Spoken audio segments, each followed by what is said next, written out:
आज की इस वीडियो में हम सीखेंगे कि हम एलिमेंटर के अंदर इस तरह का फुटर सेक्शन कैसे बना सकते हैं। तो चलिए हम अपनी वीडियो को शुरू करते हैं।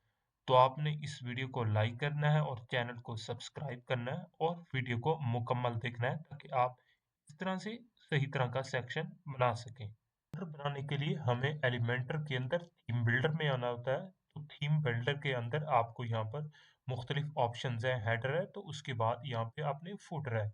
हम चूंकि नया फुटर बना रहे हैं खुद से तो हमने इधर करना है और इधर ऐड न्यू पे क्लिक कर देना है। तो इसके बाद हम सीधा एलिमेंटर के अंदर आ जाएंगे। तो ये देख सकते हैं कि हमारी स्क्रीन पर एलिमेंटर की ये लोडिंग का अमल हो रहा है। मैं एलिमेंटर में आ गया हूँ। पहले ही कंटेनर लेंगे तो जिसको हम इधर से रखेंगे इसकी विड्थ 1238 और इधर से इसकी डायरेक्शन सेट करेंगे रो। तो ये करने के बाद हम एडवांस में चलते हैं। तो यहाँ से हम पैडिंग सेट कर लेते हैं ताकि हमारा जो डिज़ाइन है उसके अंदर कुछ ये ऊपर नीचे से एक हाइट जो है ना वो पैडिंग से आपको मिल जाती है। तो इसके अंदर हम एक और कंटेनर लेते हैं।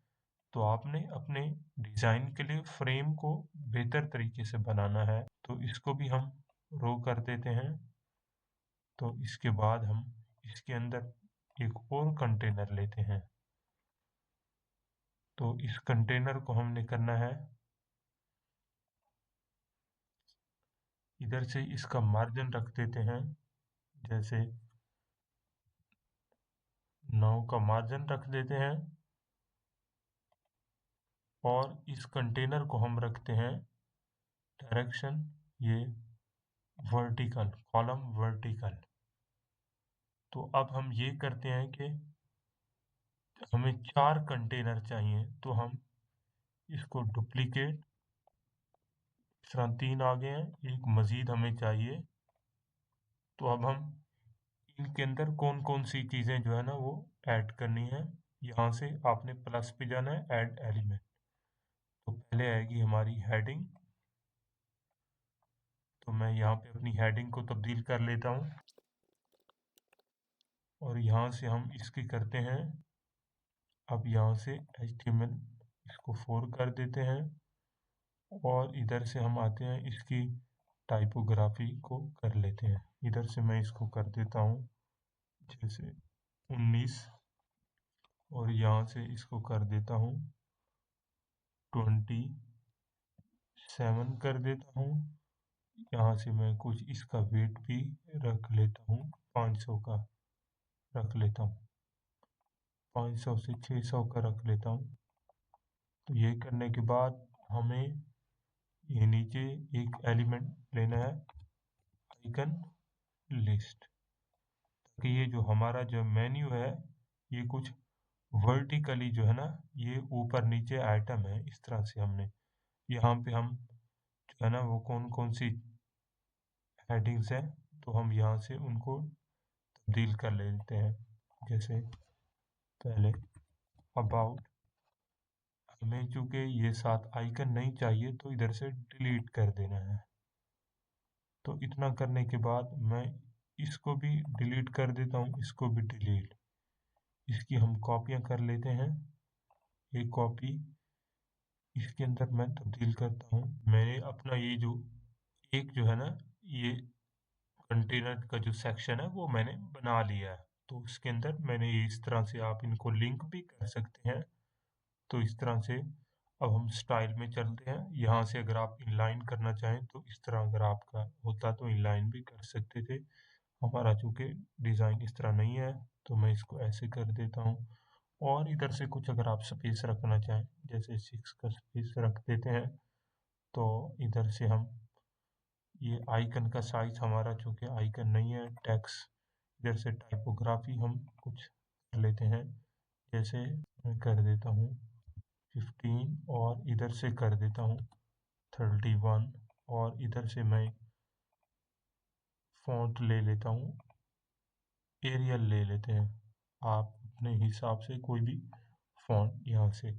अब मैं आसानी के लिए ये चूंकि मेरे ये सेक्शन है वो इससे मिलते जुलते हैं तो मैं यूँ करता हूँ कॉपी पेस्ट, पेस्ट, पेस्ट। नीचे से हम ये वाले भी इस तरह ही कर लेते हैं, कॉपी पेस्ट। इस तरह अगर आपका डिज़ाइन जो है ना वो मिलते जुलते हैं तो इस तरह आपने करते जाना है कि आप जो है ना ज़्यादा टाइम ना लगे आपको बनाते हुए। ये बहुत ही, ये इसके अंदर नहीं है, यहाँ पर हमने इमेज लगानी है। तो मैं इसको डिलीट कर देता हूँ इधर से।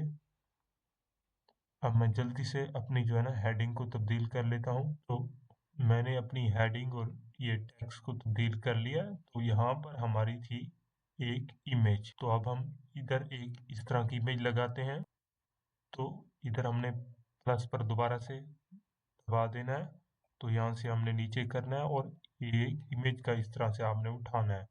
तो इसके नीचे आपने बिल्कुल सही तरह से आपने एलिमेंट को आप यहाँ पे रखेंगे तो आपका डिज़ाइन सही बनेगा। तो हमारी इमेज भी लग चुकी है। तो हम इस कंटेनर में चलते हैं। तो हम यहाँ से इनके दरमियान आपने देखा होगा कि वो वक्फा ज़्यादा था। तो हम इसको बढ़ाने के लिए एक चीज़ इधर से करते हैं, हम इसको कर देते हैं 30। इस तरह कॉलम और हमने ये 30 कर दिया।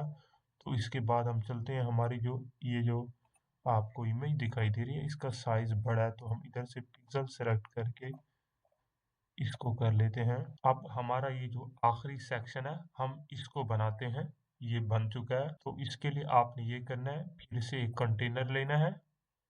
यहाँ से हम इसको डायरेक्शन रो वाला लेते हैं। तो इधर से हम चलते हैं, इसकी भी डायरेक्शन हमने यही रखनी है। और इधर से हमने इसकी कुछ पैडिंग करनी है, जैसे 31। और बॉटम से भी मैं इस तरह की पैडिंग जो है वो दे देता हूँ। तो इसके बाद हम इसमें के अंदर एक एलिमेंट लेंगे, कॉपी राइट। इस तरह का आप इसके लिए टेक्स्ट एडिटर को भी तकरीबन इस्तेमाल कर सकते हैं, आपने चेक कर लेना है। तो मैं ये जो है ना पहले उसमें नहीं है, मैंने थोड़ा सा गलती कर दी है। मुझे इसके अंदर 2 कंटेनर लेने थे, उससे थोड़ा सा गलती हो गई थी। मैं दोबारा से इधर एक कंटेनर लेता हूँ, इसको हम कर देते हैं डुप्लीकेट। तो हम इसकी ये जो रख देते हैं, ये विड्थ 50 इसको दे देते हैं और 50 इसको दे देते हैं, ताकि हमारा जो डिज़ाइन है ये अपनी जगह पे आए, ये अपनी जगह पे आए। तो अब हम इसके अंदर लेते हैं, इधर सर्च करते हैं। आपको किस तरह का विजेट इस्तेमाल करना है तो आपने इधर सर्च बार में उसको लिखना है, उसका नाम, ये फिर आ जाएगा। जैसे कि ये आ चुका है।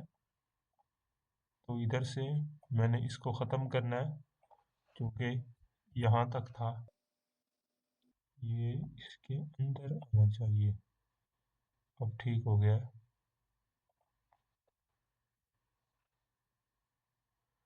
तो उसके बाद हम दोबारा से इसको लेते हैं।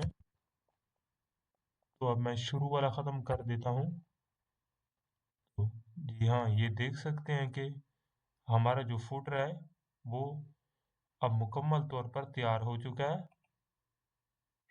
मैं इसका कोई बैकग्राउंड दे देता हूँ कि हमें जो है वो क्लियर दिखे। जैसे मैं ये बैकग्राउंड लगा देता हूँ, इसका भी हम कोई बैकग्राउंड लगा देते हैं। इसका हम नहीं लगाते। तो ये देख सकते हैं कि हमारा जो फुटर है ना वो तैयार हो चुका है।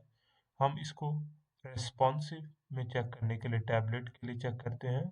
तो टैबलेट के लिए तकरीबन बेहतर ही है, मोबाइल के लिए जी हाँ, मोबाइल के लिए भी तकरीबन ठीक ही है। तो हम ये जो हमारी इमेज है इसको हम कर देते हैं लेफ्ट अलाइन। तो बहुत ही ज़बरदस्त जो है ना हमारा फुटर जो है वो मोबाइल, टैबलेट और तीनों के लिए जो है ना एग्जैक्ट आपको रेस्पॉन्सिव दिखाई दे रहा है। इस तरह से आप एलिमेंटर के अंदर जो है ना वो फुटर या किसी और सेक्शन को आपने अगर बनाना है तो इस तरह से आप जो है वो इसके अंदर बना सकते हैं।